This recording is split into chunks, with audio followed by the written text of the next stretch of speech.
வணக்கம். காலத்தின் குரல் நிகழ்ச்சிக்கு உங்களை அன்போடு வரவேற்கிறோம். நீட் தேர்விலிருந்து தமிழ்நாட்டிற்கு விலக்கு தர வேண்டும் என்று வலியுறுத்தி தமிழக சட்டமன்றத்தில் நிறைவேற்றப்பட்ட தீர்மானத்திற்கு ஜனாதிபதி ஒப்புதல் வேண்டும் என்று வற்புறுத்தி தமிழ்நாட்டில் அனைத்து மாவட்ட தலைநகரங்களிலும் இன்றைக்கு ஒரு ஆர்ப்பாட்டம் நடந்திருக்கிறது. பெருவாரியான எதிர்க்கட்சிகள் அதில் பங்கேற்றிருக்கின்றன. திராவிடர் கழகம் முன்னெடுத்த இந்த போராட்டத்தில் திமுக, காங்கிரஸ், கம்யூனிஸ்ட் கட்சிகள், விடுதலை சிறுத்தை என பல்வேறு இயக்கங்கள் இதில் பங்கேற்றிருக்கிறார்கள்.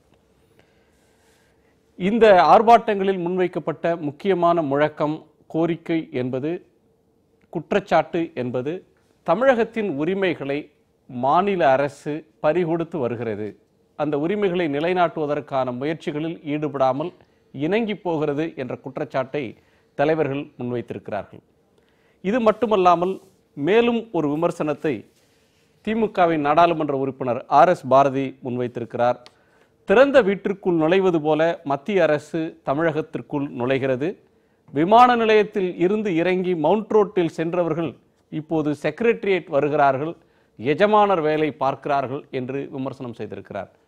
தமிழக அரசின் மீது எதிர்க்கட்சிகள் முன்வைக்கக்கூடிய இந்த குற்றச்சாட்டு என்பது ஏற்கத்தக்கதா அல்லது அரசியல் காரணங்களுக்காக இந்த குற்றச்சாட்டுகள் கூறப்படுகின்றனவா?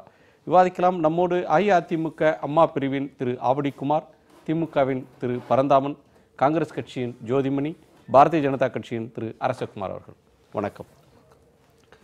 ஜோதி, இந்த விமர்சனத்தை நீங்கள் எப்படி பார்க்குறீங்க? பொதுவாக மத்தியில் ஆளும் கட்சி ஒன்றாகவும் எதிர்க்கட்சியாக ஆட்சியில் பங்கேற்காத கட்சி மாநிலத்தில் ஒன்றாகவும் இருக்கிறப்ப மாநில அரசு தொடர்ச்சியாக நீட் பிரச்சனையில் எங்களுடைய நிலைப்பாடு இதுதான், தொடக்கத்திலிருந்து எங்களுடைய நிலைப்பாடு நீட்டை நாங்கள் ஏற்கவில்லை அப்படின்னு சொல்லுது.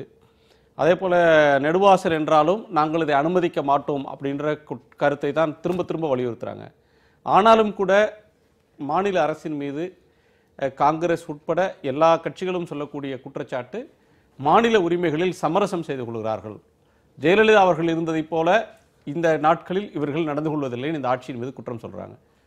மாநில அரசு தன் நிலைப்பாட்டை தொடர்ந்து சொன்னா கூட ஏன் அந்த குற்றச்சாட்டு மீண்டும் மீண்டும் வைக்கப்படுது? இல்ல, மாநில அரசு மீது ஏன் மீண்டும் மீண்டும் வைக்கப்படுகிறதுனா, இவங்க வந்து அம்மாவின் வழி நடக்கும் ஆட்சின்னு தான் இன்னைக்கு சொல்லிட்டு இருக்காங்க. நீங்க அது நீட் தேர்வு இருக்கட்டும், அல்ல நெடுவாசலா இருக்கட்டும், இல்ல உதய் மின் திட்டமா இருக்கட்டும், எல்லாமே ஜிஎஸ்டியா இருக்கட்டும். ஜிஎஸ்டி வந்து ஜெயலலிதா அவர்கள் இருந்தபோது கடுமையாக எதிர்த்தாங்க. ஸோ எதையெல்லாம் ஜெயலலிதா அவர்களின் அரசு எதிர்த்ததோ அதை எல்லாவற்றிலும் சமரசம் செஞ்சுட்டாங்க. நீங்க அப்போ வந்து ஒரு அதையெல்லாம் விட அதிகமா 14வது நிதிக்குழு வந்து தமிழகத்திற்கு 15,000 கோடி ரூபாய் நமக்கு சேர வேண்டிய பணத்தை கட் பண்ணியிருக்காங்க. அதை பத்தி இன்னைக்கு வரைக்கும் முதலமைச்சர் வந்து ஒரு வார்த்தை கூட பேசல. அதே மாதிரி வறட்சி நிவாரணம் தமிழகத்திற்கு மறுக்கப்பட்டிருக்கிறது. சுதந்திர இந்திய வரலாற்றில் தமிழகத்தில் இவ்வளவு விவசாயிகள் தற்கொலை செய்து கொள்வதுங்கிறது இப்பதான் நடந்திருக்குதுன்னு புள்ளி விவரங்கள் சொல்லுது. கொங்கு மண்டலம் போன்ற பகுதிகளில் கூட விவசாயிகளுக்கு பிரச்சனை இருக்கும், ஆனா தற்கொலைகள் நடந்ததில்லை. இந்த முறை அங்கேயே தற்கொலைகள் நடக்கிற சூழல் இருக்கு. ஸோ அப்போ நமக்கு வந்து வறட்சி நிவாரணம் மறுக்கப்படுது. சோ இந்த மாதிரி நெடுவாசல்ல வந்து மக்கள் போராடுறாங்க. போராடுகிற மக்களை வந்து நீங்க தேச துரோகின்னு சொல்ற அளவுக்கு வந்து மத்திய அரசை சேர்ந்த மத்தியில் இருக்கிற ஆளுங்கட்சியை சேர்ந்தவர்கள் சொல்கிற போது அதற்கு கூட ஒரு முதலமைச்சர்களிடம் மறுப்பு இல்லை. சோ இப்ப இது எல்லாமே வந்து ஒரு எதிர்க்கட்சி வந்து ஒரு ஆளுங்கட்சி மீது பழி சுமத்தணுங்கிறதுக்காக சொல்லப்படுற விஷயங்கள் இல்லை. நீங்க என்னன்னா, நீங்க இப்ப அதே ஆளுங்கட்சி நீங்க வந்து செங்கோட்டையன் அவர்கள், உதயச்சந்திரன் அவர்கள் வந்து ஒரு பள்ளி கல்வித்துறையில் சீர்திருத்தங்கள் கொண்டு வர்றப்ப அதை எல்லா கட்சிகளும் பாராட்ட தான் செய்யறாங்க. இது வந்து எதிர்க்கட்சிங்கிறதுக்காக எதிர்த்தா தீரணுங்கிற ஒரு அப்ரோச் கிடையாது. ஆனா தமிழகத்தின் எதிர்காலத்தில், தமிழகத்தின் வாழ்வாதாரத்தில் மிக மோசமான சமரசங்களை பிஜேபியுடன் நீங்க வந்து இன்றைக்கு இருக்கிற ஆளும் அதிமுக செய்து வருகிறதுங்கிறது வந்து இது வந்து ஒரு டேட்டாவே சொல்லுது. நீங்க தொடர்ந்து எதுல அவங்க வந்து வலுவா எடுத்து குரல் கொடுத்திருக்காங்க? நீங்க சொல்லுங்க. ஒரு பிரச்சனையில முதலமைச்சர் மிக உறுதியோடு நின்று நான் இதை செய்ய முடியாது, நீங்க முடிஞ்சதை செஞ்சுங்க, மம்தா பானர்ஜி சொல்றாங்க. இல்ல, மாநில அரசுக்கு என்று சில வரையறைகள் இருக்கு. ஒரு வலிமையான தலைவர்கள் இருக்கும்போது, இப்ப மம்தா பானர்ஜியோ ஜெயலலிதாவோ ஒரு பிரச்சனைக்கு முன் இருக்கிற போது அதற்கு கிடைக்கக்கூடிய வீரியம்ன்றது வேற. அதே விஷயத்தை தான் இவங்களும் சொல்றாங்க. நீட்ல நாங்கள் சமரசம் செய்து கொள்ளல, நீட்ல வந்து நாங்கள் ஏற்க மாட்டோம் அப்படின்ற கருத்தை சொல்றாங்க. கதிராமங்கலம் பிரச்சனை அல்லது நெடுவாசல் பிரச்சனைனாலும் அனுமதிக்க மாட்டோம் அப்படின்றத சொல்றாங்க. நெடுவாசல்ல அனுமதிக்க மாட்டோம், நாங்கள் NOC கொடுக்க மாட்டோம் அப்படின்னு சொல்லுது. மற்ற மீனவர் பிரச்சனைன்னு சொன்னால் கடந்த காலத்தை போல இந்த முதலமைச்சரும் யாரேனும் கைது செய்யப்பட்டாலோ படகு பறிமுதல்னாலும் உடனே கடிதம் எழுதுறார். ஒரு மாநில அரசின் அதிகார எல்லைக்கு உட்பட்டு இந்த எல்லையில தான் ஒரு முதலமைச்சர் செயல்பட முடியும் அப்படின்னு நாம இதை புரிஞ்சுக்கணுமா? இல்ல அப்படி புரிஞ்சுக்க முடியாது. நீங்க அதாவது ஒரு அரசுக்கு தான் மக்கள் வாக்களிக்கிறாங்க. தனிநபர்கள் தலைவர்கள் இருந்தா கூட நீங்க ஒரு அதிமுக என்கிற ஒரு கட்சிக்கு, அந்த கட்சி மீது அதனோட 5 ஆண்டு கால ஆட்சிக்கு அப்புறம் வாக்களிக்கப்பட்டிருக்கு. அப்ப ஜெயலலிதா இருந்தாதான் நாங்க பண்ணுவோம், ஜெயலலிதா இல்ல அப்படின்னா எங்களால பண்ண முடியாது, நாங்க அவர் வலிமையானவர், நாங்க வலிமையற்றவர் அப்படின்னு இவங்களே சொல்றதுக்கு மாதிரி தான் இருக்கு. நீங்க ஒரு முதலமைச்சர் நீங்க நான் தான் சொல்றேன், அந்த 14வது நிதிக்குழுல நமக்கு 15,000 ரூபாய் மறுக்கப்பட்ட பொழுது நீங்க முதலமைச்சர் அதை எதிர்த்து பேசக்கூட இல்லை, இன்னைக்கு வரைக்குமே பேசல. நீங்க ஒரு 15,000 கோடி ரூபாய்ங்கிறது ஒரு வறட்சி நிவாரணமா இருக்கலாம், ஒரு மாணவர்களுக்கு சேரக்கூடிய கல்வி உதவித்தொகையா இருக்கலாம், முதியோர்களுக்கு 2 லட்சம் முதியோர்களுக்கு ஜெயலலிதா அவர்கள் இருந்த பீரியட்லயே முதியோர் பென்ஷன் பறிக்கப்பட்டது, அதற்கு நீங்க திருப்பி கொடுத்திருக்கலாம். இந்த மாதிரி எவ்வளவோ விஷயங்களுக்கு நீங்க அந்த 15,000 கோடி ரூபாயை பயன்படுத்தி இருக்க முடியும். மத்திய அரசை பொறுத்த வரைக்கும் மிக மோசமாக நீங்க மாநில அரசை நெருக்குகிற ஒரு போக்கை அவர்கள் செய்கிறார்கள். மாநில அரசாங்கத்தை மட்டுமல்ல, சாதாரண மக்களை நீங்க ஒரு எந்த அரசாங்கம் மாநில அரசு ஒப்புக்கொள்ளலன்னா தானே நெருக்கணும். இல்ல நான் என்ன சொல்றேன்னா, மாநில அரசை மட்டும் அவங்க நெருக்கல, சாதாரண குடிமக்களையே நெருக்குறாங்க. நீங்க எந்த ஜனநாயக நாட்டில் எந்த அரசாங்கம், எந்த பிரதம மந்திரி விமர்சனத்திற்கு அப்பாற்பட்டவர்? நீங்க ஒரு பிரதமரை அவருடைய அரசை விமர்சனம் செய்தால் நீங்க தேச துரோகி, நீங்க விரும்பிய உணவை சாப்பிட்டால் நீங்க தேச துரோகி, நெடுவாசல் நீங்கள் வாழ்வாதாரத்திற்காகவும் வயிற்று பிழைப்பிற்காகவும் போராடினா நீங்க தேச துரோகி. சோ இது தொடர்ந்து நீங்க மாநில அரசின் உரிமைகளை மட்டும் இந்த மத்திய அரசு ஒடுக்கல, மக்களோட உரிமைகளையும் ஒடுக்குறாங்க. அப்ப மாநில அரசாங்கம் என்பது மக்களுடைய உரிமைகளையும் காப்பாற்றி தன்னுடைய உரிமைகளையும் காப்பாற்றிக் கொள்ள வேண்டிய இடத்துல இருக்கு. அந்த சூழல்ல தமிழ்நாட்டு அரசை பொறுத்த வரைக்கும் அவங்க ஏறக்குறைய பிஜேபிக்கு ஒரு பினாமி அரசா தான் இருக்காங்க. ஏன்னா ஒரு சத்தமா பேசுறதுக்கே அவங்க பயப்படுறாங்க. திரு ஆவடிக்குமார், ஆட்சியின் மீது முன்வைக்கிற முக்கியமான குற்றச்சாட்டு ஜோதிமணி அவர்கள் வார்த்தைகள்ல சொன்னா ஒரு பினாமி அரசாக இது மாறிவிட்டது, பிஜேபியினுடைய பினாமி அரசாக மாறிவிட்டது, மாநில உரிமைகளை சரணடைய செய்யாதீங்க அப்படின்ற ஒரு கோஷத்தை இன்றைக்கு முன்வைத்திருக்காங்க. இன்றைக்கு அவர்கள் சொன்ன அத்தனை திட்டங்களையும், அது ஜிஎஸ்டியாக இருந்தாலும் நீட்டாக இருந்தாலும் இன்னைக்கு அடிப்படையாக இருக்கின்ற நெடுவாசலிருந்து மீத்தேன் எடுக்கின்ற திட்டங்கள் எல்லாம் முழுக்க காங்கிரசினுடைய கற்பனையில், சிந்தனையில், எண்ணத்தில், செயலில் உருவான திட்டங்கள். எந்த திட்டமும் மத்திய அரசாங்கம் புதுசாக கொண்டு வந்து அவங்க விதை போட்டாங்க, இவங்க அதை வளர்த்து விட்டுருக்காங்க. காங்கிரஸ் செய்த போது நீங்க காட்டின வேகம், காங்கிரஸ் செய்த போது அதை எதிர்த்ததுல நீங்க காட்டின தீவிரத்தை இப்ப காட்டுறீங்களா? நிச்சயமாக காட்டியிருக்கோம். இன்னைக்கு எல்லாவற்றிற்கும் உரிய முறையில் எதிர்ப்பு தெரிவிக்கப்பட்டிருக்கிறது. இன்றைக்கு கூட முதலமைச்சர் அனைத்து இந்திய அண்ணா திராவிட முன்னேற்ற கழக நாடாளுமன்ற உறுப்பினர்களை அழைத்து பேசி இதற்கு உரிய எதிர்ப்பை வருகின்ற நாடாளுமன்ற கூட்டத்தொடரில் தெரிவிக்க வேண்டும் என்று தெரிவித்திருக்கிறார். நாங்கள் சட்டமும் இந்த நாட்டினுடைய நடைமுறைகளையும் எதை ஏற்றுக்கொள்கிறதோ அந்த வகையில் எங்களுடைய எதிர்ப்பை முழுமையாக தெரிவித்து வந்திருக்கிறோம். எந்த நிலையிலும் தமிழகத்திற்கு பாதிப்பு தருகின்ற பொழுது அதை மத்திய அரசாங்கம் இருந்தாலும் அண்டை மாநிலங்களாக இருந்தாலும் அதை எங்கள் மீது திணிக்கின்ற பொழுது அதை சட்ட ரீதியாக எதிர்கொண்டு வெற்றி பெற்றிருக்கிறோம். உங்களுடைய நிலை இதில் என்ன? இல்லை, பொதுவாகவே இதை சொல்கிறதுக்கு காங்கிரஸ்காரங்களுக்கு எந்த தகுதியும் இல்லை.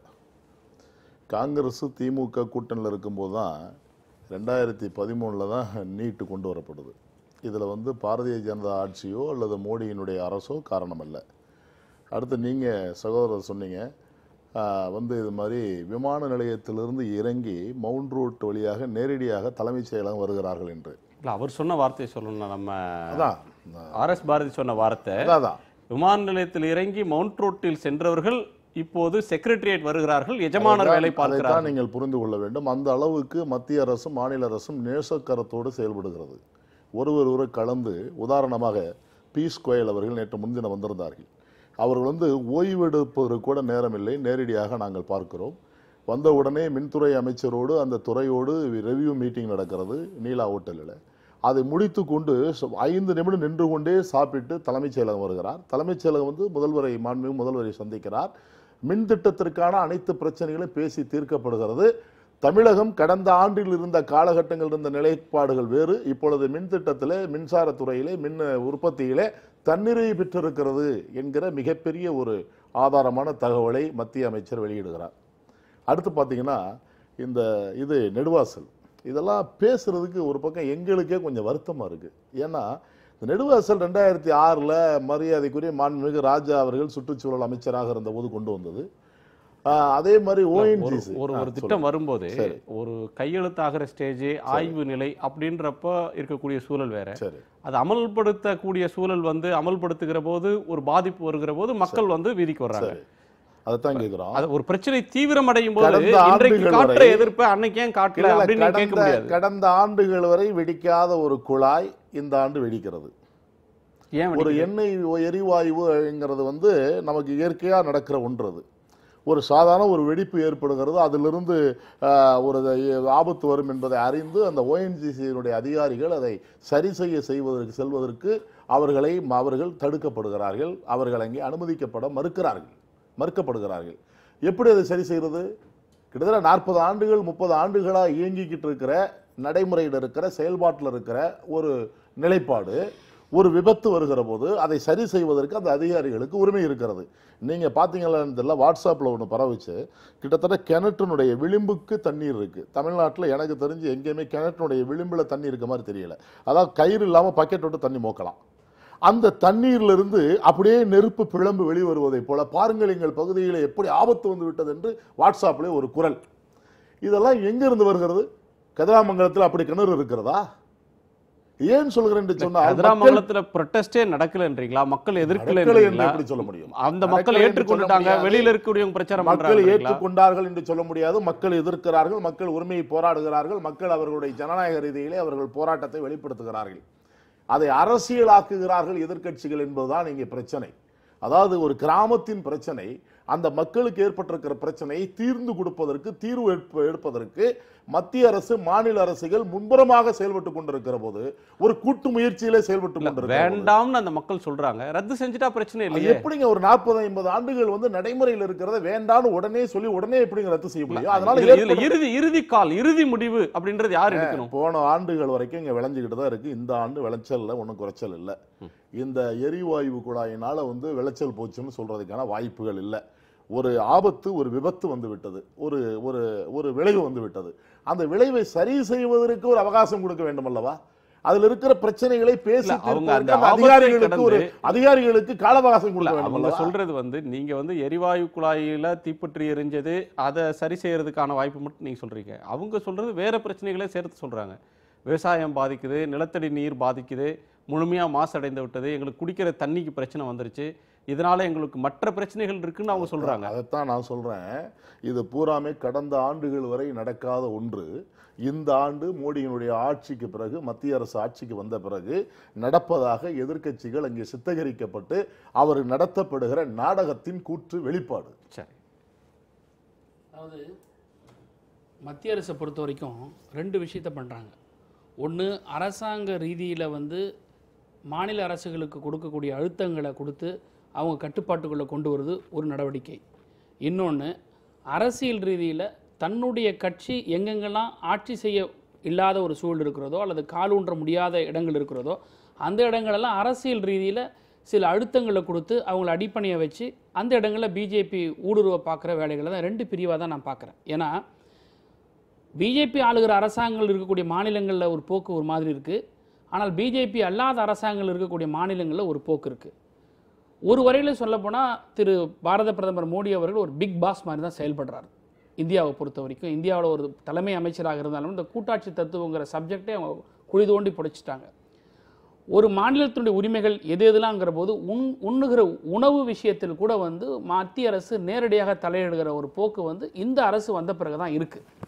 இதுக்கு எல்லாம் முக்கிய காரணம் என்னென்னா, ஒரு மனிதனுடைய உடலில் வந்து எப்போ நோய் எதிர்ப்பு சக்தி கம்மியாக இருக்கோ அப்போது வியாதிகள் வருங்க மாதிரி இங்கே இருக்கக்கூடிய அரசாங்கம் ஒரு எதிர்ப்பு சக்தி இல்லாத ஒரு அரசாங்கமாக இருக்கிற காரணத்தினால தான் இது போன்ற அந்நிய சக்திகளுடைய அல்லது இந்த நாட்டுக்கு துன்பத்தை நோய்களை தரக்கூடிய விதமாக தான் மத்திய அரசினுடைய திட்டங்கள், கொள்கை முடிவுகள், செயல்பாடுகள் எல்லாமே டாக்டர்கள் தான் நோய்கள் கிருமிகளை பற்றி பேசுவாங்க, வக்கீலே இதை பேசுகிற மாதிரி ஆயிருக்கு. இல்லை, அதாவது இயற்கையான விஷயம் தான். இன்றைக்கி நாட்டில் வந்து ஹெல்த் கான்சியஸை பற்றி எல்லாருமே பேச வேண்டிய சூழ்நிலை ஏற்பட்டிருக்கு. ஒரு உதாரணத்துக்கு இப்போ சகோதரி சொன்னது பிற மாட்டு இறைச்சியாக இருக்கட்டும், இப்போ நேற்றைக்கு 2 நாட்களுக்கு முன்னாடி ஒரு தகவல் வந்தது, ஒரு டிராஃப்ட் பில் ரெடியாக இருக்குது. கோழி இறைச்சி, கறி கோழிகள் சம்மந்தப்பட்ட விஷயங்களை வந்து தடை செய்வது பற்றி யோசிச்சுட்டு இருக்கிறாங்கன்றது. இப்போ சார் சொன்ன மாதிரி ஒரு கருத்துக்களை சொல்கிறாரு. இந்த நீட் இஷ்யூஸை பொறுத்த வரைக்கும் டிஎம்கே கவர்மெண்ட்டில் தான் வந்தது 2013. அதை ஒரு சுருக்கமாக நான் சொல்லி எத்தனையோ விளக்கங்கள் கொடுத்துருக்கோம்.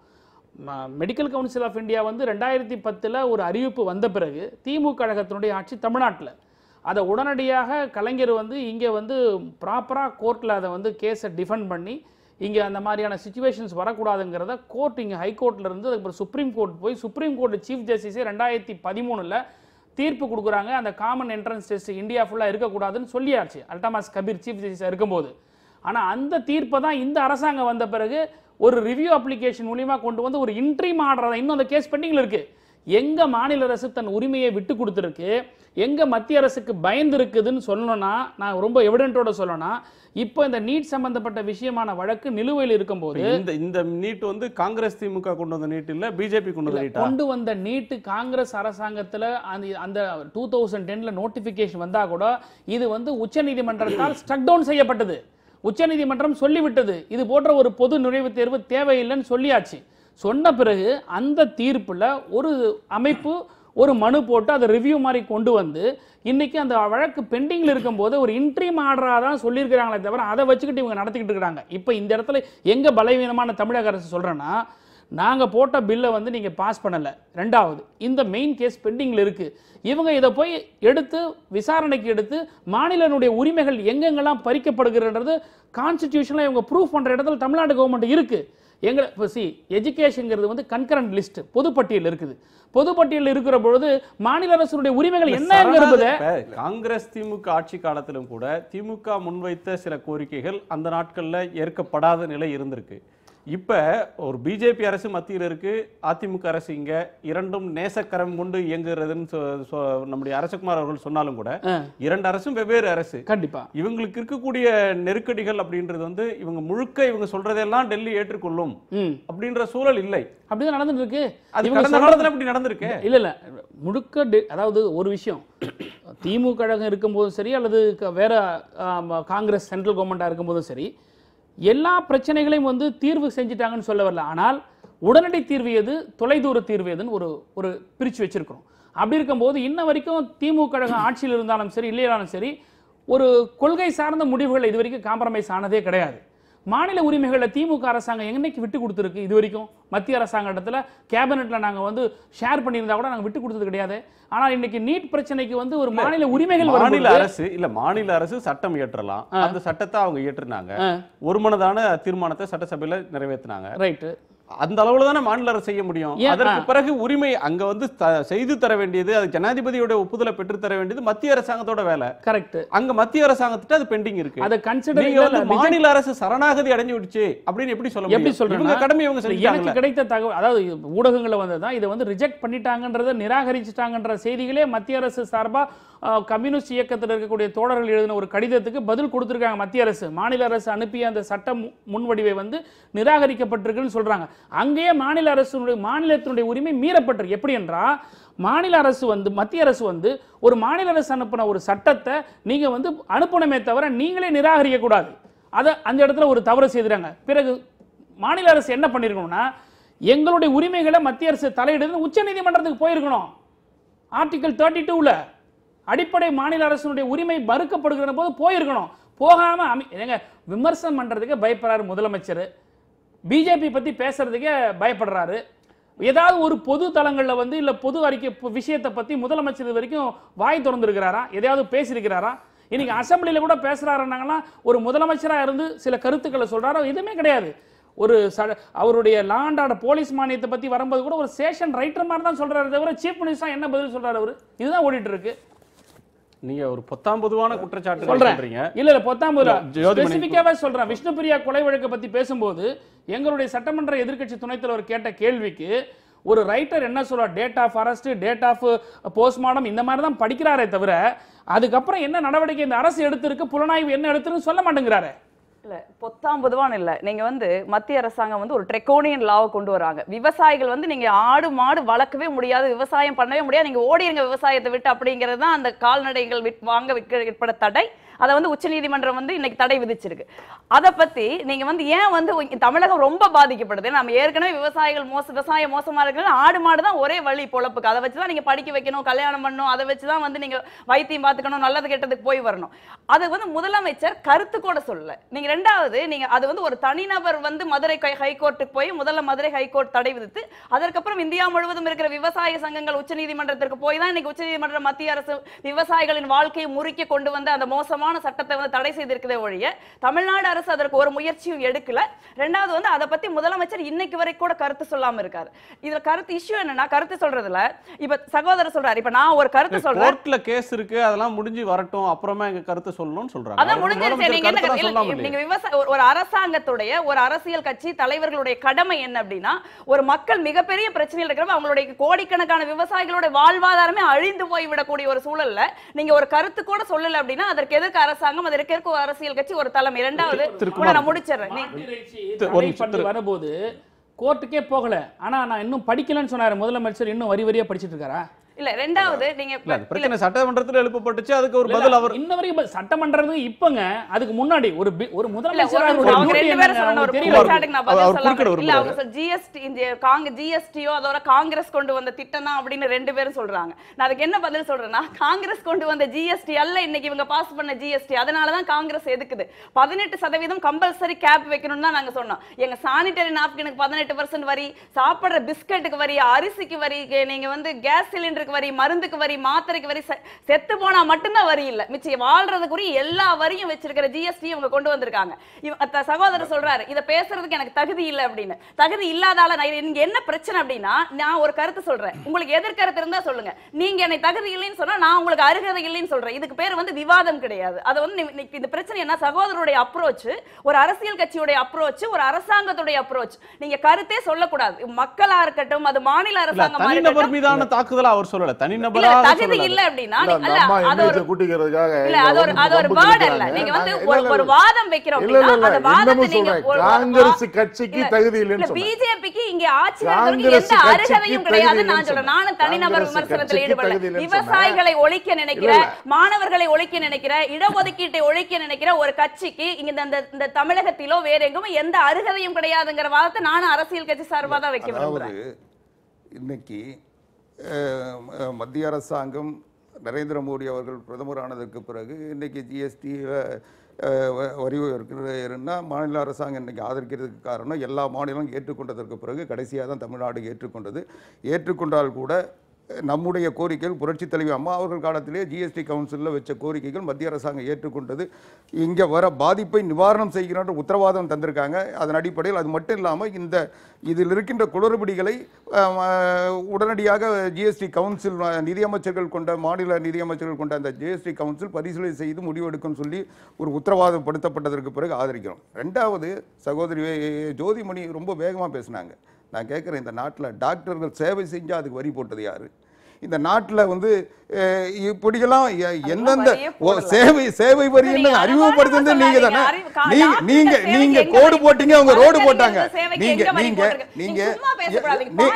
நீங்க சும்மா பேசாதீங்க, சத்தம் போட்டு பேசுறதுனால தொடர்ந்து பேசுறதுனால அது உண்மை ஆயிடாது. இன்னைக்கு சேவை வரின்ற ஒரு வரியை இந்த நாட்டில் திணித்தது யாரு? அறிமுகப்படுத்தது யாரு? இன்னைக்கு ஒவ்வொன்றும் வரி போட்டது யாரு? பெட்ரோலிய பொருட்களுக்கு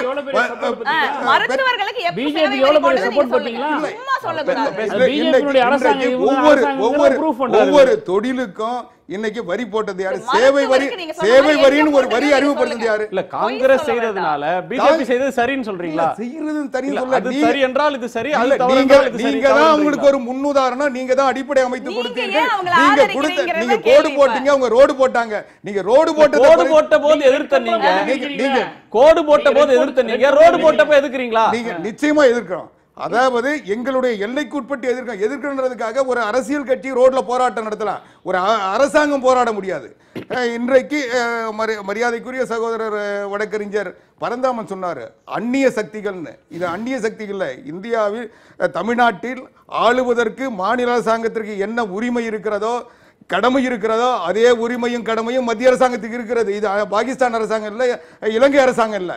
இது இந்த நாட்டினுடைய ஒவ்வொரு குடிமகனும் மத்திய அரசாங்கத்தையும் தேர்ந்தெடுக்கிறோம், மாநில அரசாங்கத்தையும் தேர்ந்தெடுக்கிறோம். இந்த நாட்டினுடைய அரசியல் சட்டம் மாநில அரசாங்கங்களுக்கும் கடமை வரையறை செய்திருக்கிறது, மத்திய அரசாங்கத்திற்கும் வரையறை செய்திருக்கிறது. இது இல்லாமல் 2 அரசாங்கங்களுக்கும் பொதுவான கடமைகள் வரையறுக்கப்பட்டிருக்கின்றன. அந்த கடமைகளை மாநில அரசாங்கம் ஒரு எல்லை வரை தான் எதிர்க்க முடியும். அதை மீறி மத்திய அரசாங்கம் அதை மீறி மத்திய அரசாங்கம் ஒரு முடிவெடுத்தால் அந்த முடிவுக்கு கட்டுப்பட வேண்டியது மாநில அரசாங்கத்தின் கடமை, இந்த நாட்டில் இருக்கின்ற குடிமக்களுடைய கடமை.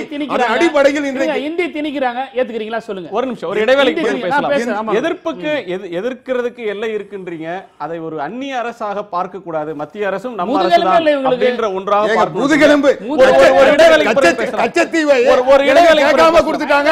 அப்ப முதுகெலும்பு காவிரி பிரச்சனை வழக்கு. Chennai race bank exam coaching institute வழங்கும் காலத்தின் குரல் தொடர்கிறது. காலத்தின் குரல் தொடர்கிறது. நீங்க குறுக்கிட வரும் ஆரம்பிக்கணும், எனக்கான நேரமே இல்லை. அதாவது அருமைக்குரிய சகோதர வழக்கறிஞர் இந்தியை பத்தி பேசுறாரு. ஹிந்திக்கு பாஸ்போர்ட்டில் 2011 கொண்டு வரும்போது பாராளுமன்ற நிலைக்குழு தலைவர் அண்ணன் மரியாதைக்குரிய மாண்புமிகு டிஆர் பாலு. அதே மாதிரி பார்த்தீங்கன்னா இந்த மைல்கல்களை இந்தியை எழுத பற்றி சொல்கிறாங்க. பாலு எந்த கமிட்டிக்கு இருந்தார்? டிஆர் பாலு தான் நிலைக்குழுனுடைய தலைவர். பாஸ்போர்ட்டில் ஹிந்தி கொண்டு வரும்போது பார்லிமெண்ட் நிலைக்குழுனுடைய தலைவர் டிஆர் பாலு, ஸ்டாண்டிங் கமிஷனுடைய நிலைக்குழு தலைவர் டிஆர் பாலு. அப்போ தான் 2011 பாஸ்போர்ட்டில் ஹிந்தி கொண்டு வரப்பட்டது. அதே போல் நெடுஞ்சாலைத்துறை எல்லாம் மைல்கல்ல ஹிந்தி எழுத போது அதை அனுமதித்தது மரியாதைக்குரிய டிஆர் பாலு, நெடுஞ்சாலைத்துறையினுடைய அமைச்சர். ஏன் சொல்கிறோன்னா, இவங்க என்னதான் கூப்பாடு போட்டாலும் மோடியினுடைய உச்சத்தை யாராலும் தொட முடியாது.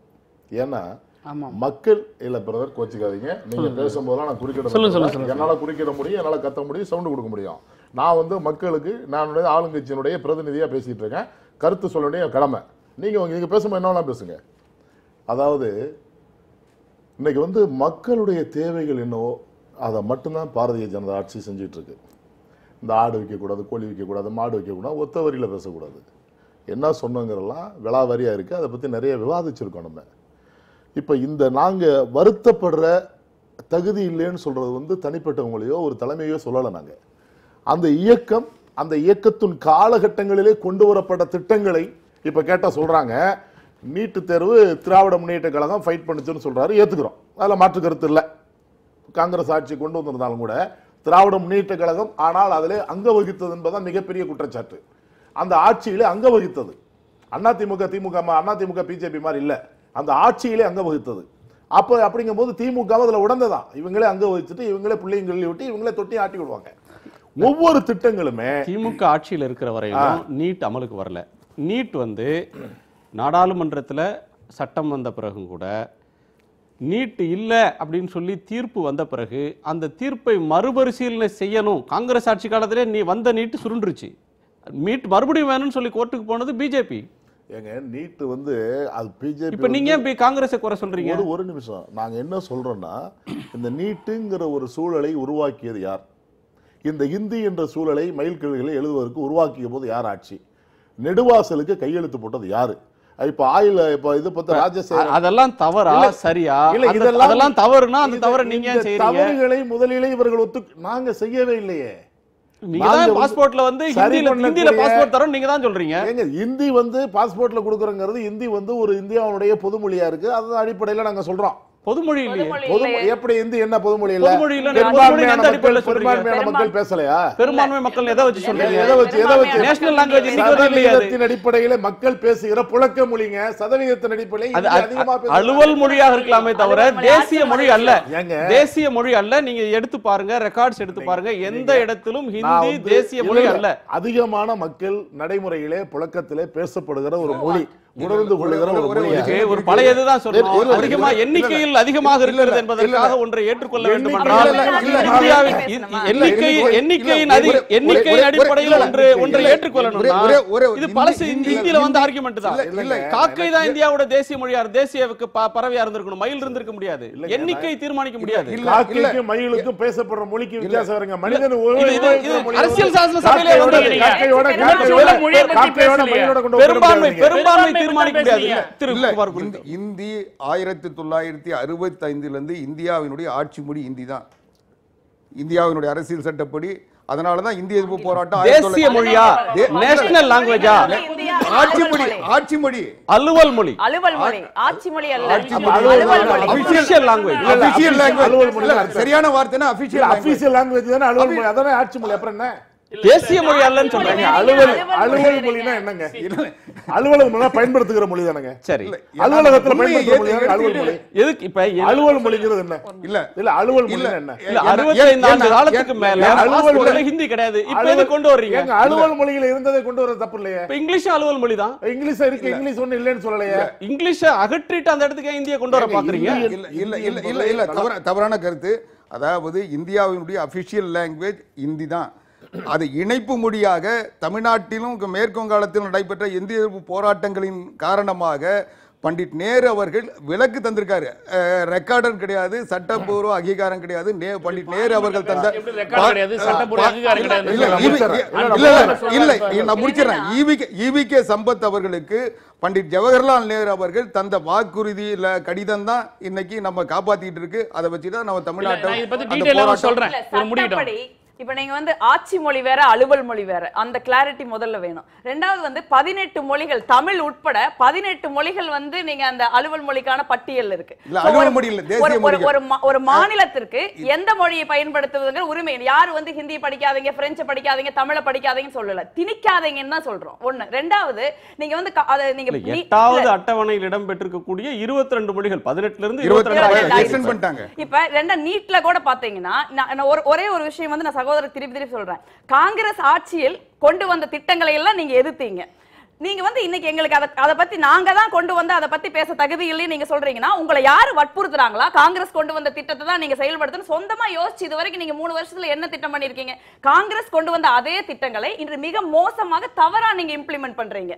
ரெண்டாவது, நீட்டே பாத்தீங்கன்னா காங்கிரஸ் காங்கிரஸ் ஆட்சியில் இருந்து நீங்க பேசுறப்ப நான் குறுக்கிடாம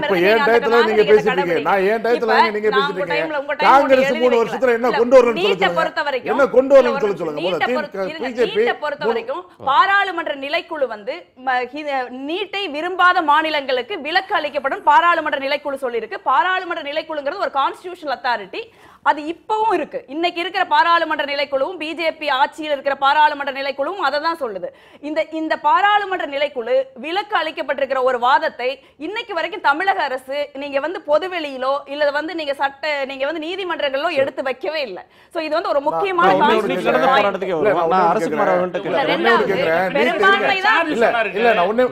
மினிஸ்டர்ஸ் மேல சார்ஜ் சொல்லிருக்காரு. அது நீட்டை பத்தி இவ்வளவு பேசுறாங்கல்ல. நம்ம தமிழ்நாட்டுல டிஆர்பி எக்ஸாம் வைக்கிறோம், ஆசிரியர் தகுதி தேர்வு. எத்தனை சதவீதம் பாஸ் ஆயிட்டு இருக்காங்க? சரி, மாணவர்கள் எல்லாம் அறிவாற்றலோடு கொண்டு போறதுக்கு நீட்டை கொண்டு என்ன பொதுவான கல்வி திட்டங்க, பொது கல்வி திட்டங்க. அது பொது கல்வி திட்டமே வராம பொது கல்வி திட்டம் இல்லாம பொது தேர்வு எப்படி நடத்துவீங்க? மருத்துவங்கிறது திருக்குமார் தான் பதில் சொல்லுங்க. ஒரு மாநிலத்துக்கு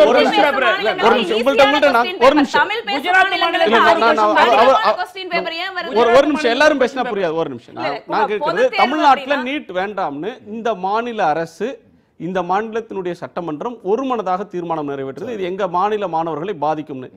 ஏன் அந்த சட்டத்துக்கு ஒப்புதல் தர மாட்டீங்க? தமிழ்நாட்டை பொறுத்தவரை மாணவர்கள் பாதிப்பார்கள் என்று சொல்வதற்கு தமிழக அரசுக்கு உரிமை இருக்கிறது. ஆனால் இந்திய அளவிலே மாணவர்கள் எதிர்காலத்தில் நல்ல மாணாக்கர்களாக, நல்ல ஒரு மருத்துவர்களாக உருவாக்கப்பட வேண்டும் என்கிற மத்திய அரசுக்கு கொள்கை இருக்கிறது. குமார் தான் பதில் சொல்லணும். இந்திய அளவுல குமார் கிட்ட பதில், திரு ஆவடி குமார் பதில் சொல்லுங்க. பொது தேர்வு அப்படின்னா எதுக்கு தமிழ்நாடு உட்பட தமிழ்நாட்டு மாநிலங்களுக்கு கடினமான கேள்வித்தாளும் இந்தி பேசும் மாநிலங்களுக்கு எளிமையான கேள்வித்தாளும் கொடுக்கப்பட்டிருக்கிற பொது தேர்வு அதெல்லாம் நடைமுறையில் வரக்கூடிய சிக்கல்கள். முதல்ல கான்செப்ட்க்கு வருவோம் சார். ரெண்டு பேருமே ஒண்ணுதான் சார். இவர் சொல்றது அவர் ஆதரிக்க போறாரு, அவரு சொல்றது இவர் ஆதரிக்க போறாரு. விட்டுருங்க. ஒரே ஒரு அவர் பேசுறதெல்லாம் ஆதரிக்கிற மாதிரி தான் பிஜேபி பேசுறதெல்லாம். இப்போ பாஸ்போர்ட் விஷயத்தை பத்தி சொன்னாங்க. ஒரு நிமிஷம். சரி, அதாவது இன்றைக்கு கல்வி மாநில பட்டியலில் இருந்தது, அதை மத்திய பட்டியலுக்கு கொண்டு வந்தது காங்கிரஸ். எமர்ஜென்சி காலத்தில் அதை கொண்டு போனாங்க. இன்னைக்கு மத்திய பட்டியலுக்கு போனதுனால தான் இவ்வளோ சிக்கல். மாநில அரசாங்கம் இதன் மீது முடிவெடுக்க முடியாத, நடவடிக்கை எடுக்க முடியாத, கட்டுப்பட வேண்டிய ஒரு நிர்பந்தம் வந்ததுக்கு காரணம் மத்திய பொதுப்பட்டியலுக்கு போனது தான். ரெண்டாவது சகோதரர் பரந்தாமன் சொல்ல நான் முடிக்கிறேன், என்னுடைய நேரத்தை நான் முடிக்கிறேன், நான் முடிச்சிடுறேங்க. என் டைமை கொடுத்துறேன், நீங்க இதை சேர்த்து சொல்லுங்க. நான் கன்கரண்ட் லிஸ்ட்ல வந்துருச்சு. இப்போ அருமையான ஒரு சான்ஸ், மாநில அரசுக்கு வந்து ஒரு அருமையான சான்ஸ். கன்கரண்ட் லிஸ்ட்ல இருக்கிறத வந்து ஸ்டேட் லிஸ்ட் கொண்டு வரதுக்கு நீட்ல கை வச்சிருக்கு. இத நீங்க சுப்ரீம் கோர்ட்ல கேஸ் இருக்கு, கொண்டு போங்க. உங்களுக்கான கேள்வி இல்ல, நீங்க கொஞ்சம் அமைதியா இருங்க. நான் சொல்றேன், நீங்க அமைதியா இருங்க. நான் பதில் சொல்றேன், என்ன பேச விடுங்க, என்ன பேச விடுங்க, என்ன பேச விடுங்க. இன்னைக்கு பிஜேபிக்கு எதுக்கு அவ்வளவு பதற்றம்? அதிமுக தொடரும்போது பிஜேபிக்கு அவ்வளவு வேகம் பதற்றம்? மத்திய பட்டியல் மாநில பட்டியல் பிரச்சனை இல்ல. நான் தான் சொல்றேன், பாராளுமன்ற நிலைக்குழு இப்பொழுதும் இந்த நிமிடத்திலும் நீட் விரும்பாத மாநிலங்களுக்கு விலக்கு அளிச்சிருக்கு. ஏன் நீங்க அதை பயன்படுத்தி மறுக்கிறீங்க? நான் கேக்குறேன். கோர்ட்ல போய் பேசுறதுக்கு முடியல இந்த கவர்மெண்டால. நீங்க ஏன் பதட்டப்படுறீங்க? மக்களுக்காக எவ்வளவு கவலைப்படுவீங்க தெரியும். நீங்க சும்மா அரசியல் நடத்துறதுக்காக பேசாதீங்க. நீங்க 1190 மார்க் சேலத்துல ஒரு பையன் 1190 மார்க் வாங்கியிருக்கான். ஒரு பையன் சாதாரண ஒரு நெசவாளர் குடும்பத்தில் இருக்கக்கூடிய பிள்ளை 1190 மார்க். அந்த பையனால நீட்டுக்கு பாஸ் பண்ண முடியல. இவங்க என்னங்க பொது தேர்வு நடத்துறாங்க? பொது பாடத்திட்டம் இல்லாத போது, பொது கல்விக் கொள்கை இல்லாத போது, நாடு முழுவதும் ஒரே மாதிரியான கேள்வித்தாள் இல்லாத போது எப்படி இவங்க பொதுங்கிற வராங்க? இல்ல ஸ்ட்ரைட்டா வரணும். அதிமுகவோட கொள்கை இல்ல, கட்சி அரசு தமிழ்நாடு அரசு நிலைப்பாடா அதுதான். சட்டத்தை நிறைவேற்றுனீங்க, அதை அமல்படுத்துறதுல போதுமான அழுத்தம் தரலன்ற பட்சத்துல தான் நீங்க அடிபணிறீங்கன்ற குற்றச்சாட்டு ஆட்சியின் மீது நாங்க வந்து ஆகஸ்ட் மாசம் யார் காப்பாத்துறாங்கன்னு தெரியும். நீங்க அமைதியா இருங்க, அவசரம் ஏன் பண்றீங்க? அதாவது நான் கேட்கிறேன், நீட்டை பத்தி இன்னைக்கு பேசுறாங்க, அதை பத்தி நான் பின்னால வரேன். இன்னைக்கு வழக்கறிஞர் வழக்கறிஞர் பரந்தாமன் வழக்கறிஞர். ஆனால் பரந்தாமன் இன்னைக்கு தமிழ்நாட்டில் சட்டக்கல்லூரியில் படிச்சுட்டு தமிழ்நாடு பார் கவுன்சிலில் மெம்பராக முடியுமா? கோர்ட்டில் போய் அப்பீர் ஆக முடியுமா? முடியாது. காங்கிரஸ் ஆட்சி காலத்துல All India exam, bar council exam வச்சு அதுல பாஸ் பண்ணாதான் இன்னைக்கு என்டர் ஆக முடியும். சுப்ரீம் கோர்ட்ல போய் வழக்கு நடத்தணும்ங்க. ஏதாவது ஒரு இது இருக்கா? நீங்க உச்ச நீதிமன்றம், உயர் நீதிமன்றம் ஒரு வழக்கறிஞர் நான் முடிச்சிரேன், என்ன பேச விடுங்க. நான் சொல்ல வந்ததை குறிக்கிடாதீங்க. இன்னைக்கு ஒரு லோயர் கோர்ட்ல, ஒரு முனிசிபல் கோர்ட்ல அப்பீர் ஆகணும்னா கூட ஆல் இந்தியா எக்ஸாம் எழுதி பாஸ் பண்ணாதான் அப்பீர் ஆக முடியும். முனிசிபல் ஜட்ஜ் ரெக்கார்ட் பண்ணா கூட ஆல் இந்தியா லெவல் எக்ஸாமினேஷன் கொண்டு வராங்க இவங்க. ஒரு முனிசிபல் மேஜிஸ்ட்ரேட் நாங்க கொண்டு வரல, ஜுடிஷியல் மேஜிஸ்ட்ரேட் நீங்க கோடு போட்டீங்க, அவங்க ரோடு போடுறாங்க. நீங்க தான் அந்த ஒரு நிலையை கொண்டு வந்தாங்க. ரெண்டாவது நான் சொல்லிடுறேங்க, நீட்டுக்கும் சுப்ரீம் கோர்ட்ல எத்தனையோ உங்க மேல உள்ள சார்ஜுக்கு அதாவது காங்கிரஸ் செய்த தவறுகளை காட்டி தவறுகள் இல்ல, அதை நினைவு கூர்ந்து அந்த தவறுகளில் இருந்து நாட்டை காப்பாற்றுவதற்காக, மாநில உரிமைகளை மீட்பதற்காக போராடி கொண்டிருக்கிறோம். இன்னைக்கு அந்த தவறுகளை செய்தவர்கள் எங்களை நாங்கள் மீட்கின்ற முயற்சிகளை குறை சொல்ல வேண்டாம். நான் கேட்கிறேன் சார், அதிமுகவோட 3 அணிகளும் பிஜேபியுடைய குடியரசுத் தலைவர் வேட்பாளரை வரிந்து கட்டி கொண்டு ஆதரிக்கிறீங்க. ஆனால் 3 அணி ஆதரிக்கிறீங்க. நீங்க 3 ஆனா நீங்க நான் முடிச்சறேங்க, உங்களுடைய நீட் தொடர்பான உங்க சட்டத்தை நிறைவேற்றுறதுக்கு என்ன அழுத்தம் தந்தீங்க? நீங்க கேட்ட கேள்வி என்ன அழுத்தம் தந்தீங்க? நான் பதில் சொல்றேன். நாங்க வந்து 3 அணியில 30 அணின்னு சொல்லுங்க, நான் ஏத்துக்கிறேன். அதை பத்தி எங்களுக்கு வந்து எந்த கவலையும் இல்லை. எத்தனை அணிகள் இருந்தாலும் எங்களை வந்து கேட்டது 3 அணிகள் இல்ல 30 அணிகள் இருந்தா எங்களை கேட்டது பாரதிய ஜனதா கட்சி வேட்பாளர் கேட்டாங்க. வேற எந்த வேட்பாளர் கேட்டாங்க? கேட்காத போய் ஆதரவு தர சொல்றீங்களா? நீங்க பேச விடுங்க. எங்களை கேட்டவங்களுக்கு நாங்க ஆதரவு தரோம். அது நீங்க கேட்காம உங்களை அவங்க வந்து காங்கிரஸ் வேட்பாளர் மனசாட்சிப்படி ஓட்டு போடுன்றாங்க. அவங்க மனசாட்சிப்படி வந்து எல்லாரும் ஓட்டு கேட்கணுமா இல்லையா? யாரை கேட்டாங்க? கேட்காத நாங்க போய் ஆதரவு தரணுமா? ஜனாதிபதி தேர்தலில் வச்சுட்டு பார்கெயின் பண்ண வேண்டிய அவசியங்களுக்கு இல்ல. ஜனாதிபதியாக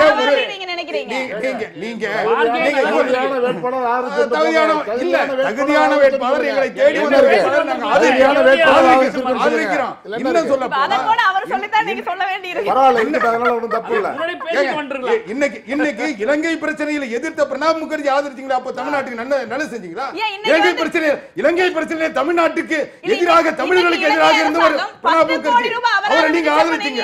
அப்துல் கலாம் போட்டியிட சொல்ல அவரை கலாம் என்றால் கடகம்னு சொன்னீங்க. நீங்க உங்களுடைய அரசியல் நிலைப்பாடு அதை வந்து நான் குறுக்கிடல, எங்களுடைய நிலையை குறுக்கிடாதீங்க. நீட் தேர்தலில் கடந்த முறையே நீதிமன்றம் என்ன சொல்லிச்சு? ஓராண்டுக்கு தான் விலக்கு கொடுத்தாங்க. ஓராண்டுக்கு விலக்கு கொடுத்தாங்க. எத்தனை நீதிமன்ற தீர்ப்புகள் அடிப்படையில் தான் நீட் தேர்வு வந்தது. ஆல் இந்தியா எக்ஸாம் என்ன சொல்லுங்க, ஓராண்டுக்கு அவங்க விலக்கு கொடுத்தாங்க. ஒரு நிமிஷம், நீங்க ஆட்சியில் இருந்தீங்க, ஓராண்டா நீங்க தான் ஆட்சியில் இருக்கீங்க. நீட்டுக்கு ஒரு வருஷம் தான் விலக்கு, இந்த வருஷம் நீட்டு கிடையாது, நீட் தான் இருக்கு, +2 மதிப்பெண் அடிப்படையில் சேர்க்க போறதில்ல, நீட் அடிப்படையில தான் அப்படின்னு மாணவர்களுக்கு சொன்னீங்களா? மாணவர்களுக்கு நீங்க என்ன சொன்னீங்க? உங்க அமைச்சர்கள் என்ன சொன்னாங்க? நீட் தமிழ்நாட்டில் நடைபெறாது. நீட்டை எதிர்த்து மாநிலத்தில் 2 சட்ட இது தீர்மானங்கள் நிறைவேற்றப்பட்டிருக்கின்றன. அந்த தீர்மானங்களுக்கு அழுத்தம் தரப்படுகின்றன. அந்த அழுத்தம் தரப்படல நீங்க எப்படி சொல்லுவீங்க? எத்தனையோ பிரச்சனைக்கு இலங்கை பிரச்சனை எத்தனையோ இதுவரையிலும் மத்திய அமைச்சர்கள் தமிழ்நாட்டுக்கு வந்த அமைச்சர்கள் ஆகட்டும், நீங்க இன்னைக்கு கூட அந்த மாநில சட்டமன்றம் நிறைவேற்றிய தீர்மானத்தை மத்திய அரசாங்கம் ரிஜெக்ட் பண்ணிடுச்சுன்னோ திருப்பி அனுப்புவதுன்னு இதுவரைக்கும் இல்ல.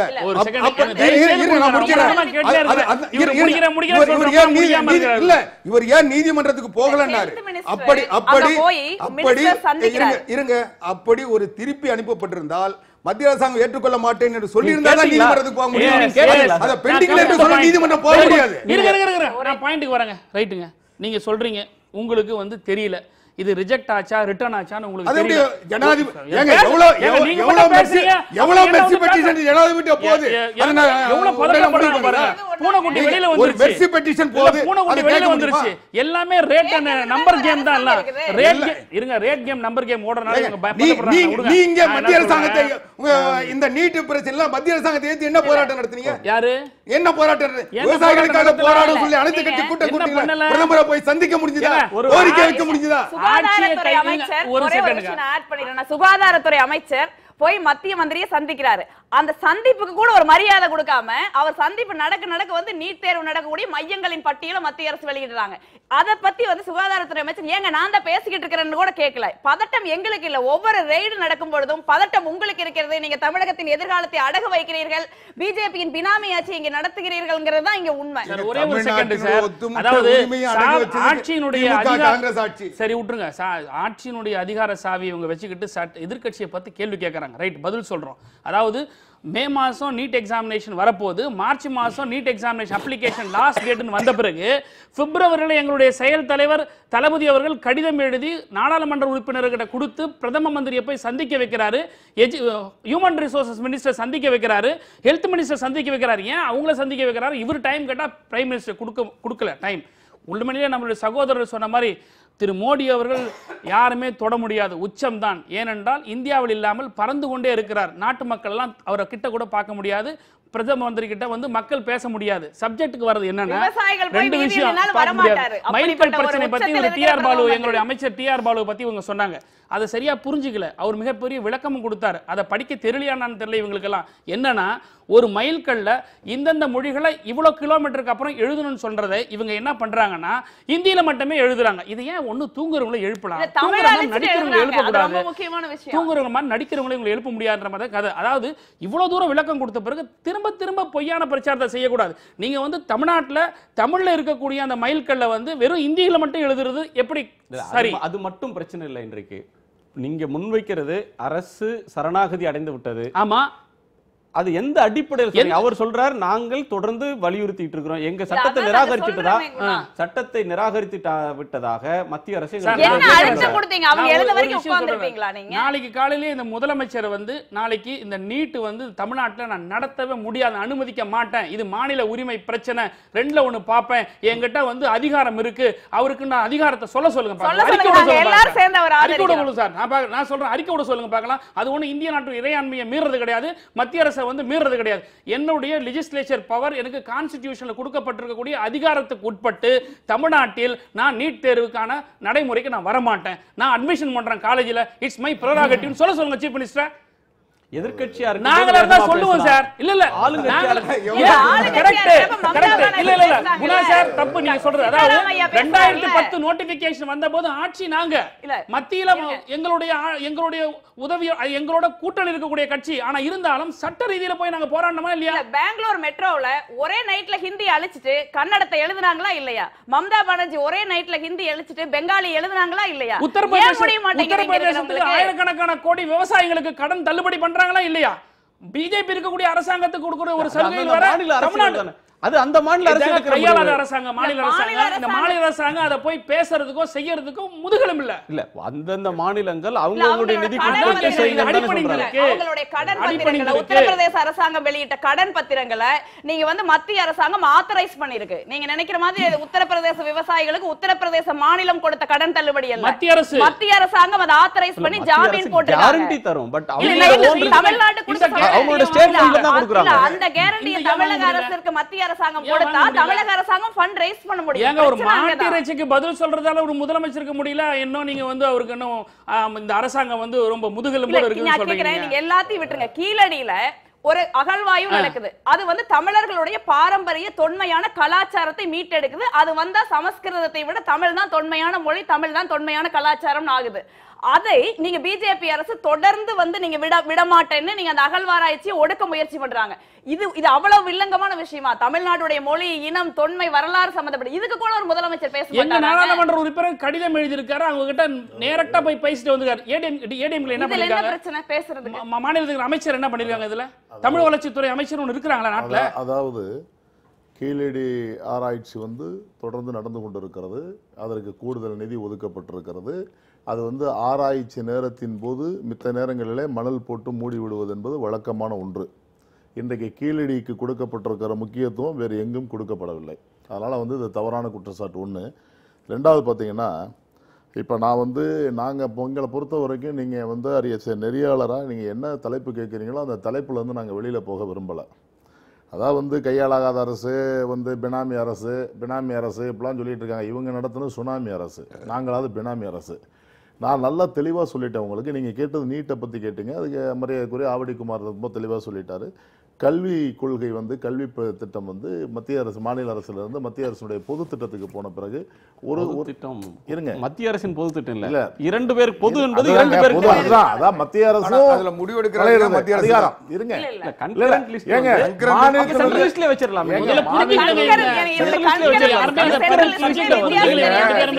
ரெண்டு பேருமே புரிஞ்சுக்கல. இவங்களுக்கு ஆட்சி மொழிக்கு அலுவல் மொழிக்கு வித்தியாசம் தெரியல. கன்கரன்ட் லிஸ்ட் வித்தியாசம் தெரியல.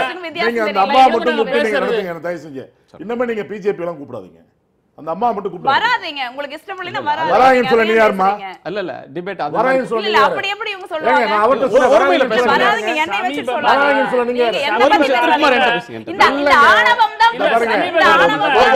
இந்த பாருங்க முதல்ல வந்து அடக்க தேவை. சொன்னா அவர் பேசுறது குறுக்க மாதிரி பேசுறாங்க. நான் வாயை திறக்கும் போது இவங்க கூட்டு வர சொல்றாங்களா? இல்ல சப்ஜெக்ட் வந்துரும். சமீப காலமாக இந்த துணி இருக்கு பிஜேபி கிட்ட. இவங்க வந்து ஒரு துணி அதிகமா இருக்கு. அது என்ன நாங்க ஏதாவது இப்படி பேசிக்கிறோமா? என்ன எப்படி பேச ஒரு பாடி லாங்குவேஜ் பாருங்க. பொன்னார் சொல்ற மாதிரி நாங்க வந்து அசைக்குவோம் ஆட்டுவோம்ன்ற மாதிரி நாங்க உச்சிக்குடிமையை வச்சு ஆட்டி பார்க்கறோம். நீங்க வந்து பேசுறீங்க. நம்ம திசை மாதிரி நான் கேக்குறேன். நாங்க ஆட்சியில் இருந்த மீடியால ஊடகங்களை பகிரங்க மிரட்டல்ற வேலையில பேசுறதுக்கு வர சொல்லுங்க. கருத்து விவாதம் சொல்லுங்க. நான் கையை கட்டிக்கிறேங்க. அந்த அம்மா பேசி முடிக்க சொல்லுங்க. ஒரு நிமிஷம் நீங்க சொல்லுங்க. என்னங்க மிரட்டனாங்க? இவங்களே தொடர்ந்து பேசிட்டு இருக்காங்க. கருத்து சொல்ல இடம் கொடுங்கன்னு கேட்டான். மிரட்டல் அதுக்கு பேரு. இப்ப ஏங்க ஆரம்பிக்கும் போது எங்க டைம் என்னங்க? எல்லாம் நீங்க உங்களுடைய நிறைவு கருத்து சொல்லுங்க. முடிச்சு தானே வந்திருக்கீங்க. உங்க நிறைவு கருத்து நான் சொல்ல வேணாமா? சொல்லுங்க. உச்சத்துல தான் இருக்காரு.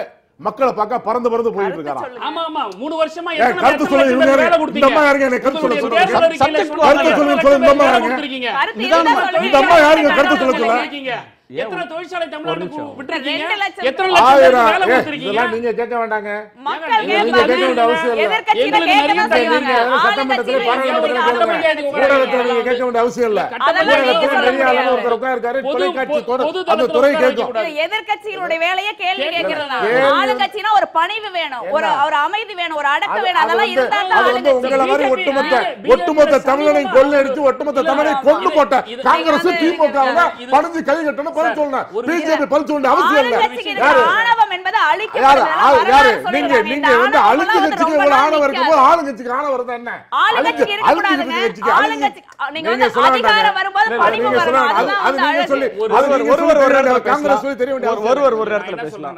இப்போ நீங்க கருத்து சொல்லுங்க. நான் சொல்லிறேன். இல்ல சார், ஒரு அவர் பேசும்போது குறுக்க பேசுறாங்க, கையாளாதனங்கறாங்க. உங்களை பத்தி என்ன கவலைங்க? நாங்க ஸ்டேட் கவர்மெண்ட்ட நாங்க அக்யூஸ் பண்ணோம். உங்களுக்கு நாங்க ஸ்டேட் கவர்மெண்ட் நானும் அக்யூஸ் பண்ண எனக்கு உரிமை நானும் ஒரு வாக்காளருங்க, நானும் ஓட்டு போட்டுருக்கேன். ஏங்க நீங்க சென்ட்ரல் கவர்மெண்ட் நீங்க ஒரு கட்சிக்கு தகுதி இல்லன்னு சொல்ற மட்டும் இன்னைக்கு inefficient ineligible அவரோட நிறைவு கருத்தை கேட்றேன். இத விட என்னங்க சொல்லணும் நாங்க? ஒரு நிமிஷம் நிதானம் ஒரு நிமிஷம் பரந்தவன். அதாவது நான் என்ன கேக்குறேன், இல்ல இங்க யாரும் நிதானம் மீறி எல்லாம் போகல. நான் சொல்றது என்னன்னா, கருத்து நாங்க சொல்லும் போது நீங்க குறுக்கிடாதீங்கன்ற, வேற ஒண்ணும் இல்லை. ஏன்னா நான் என்ன பேசுறேன்னு தெரியாம போயிரும்ல. அதாவது நான் மறுபடியும் பாரதிய ஜனதா கட்சியினுடைய கருத்தை நான் பதிவு செய்கிறேன்.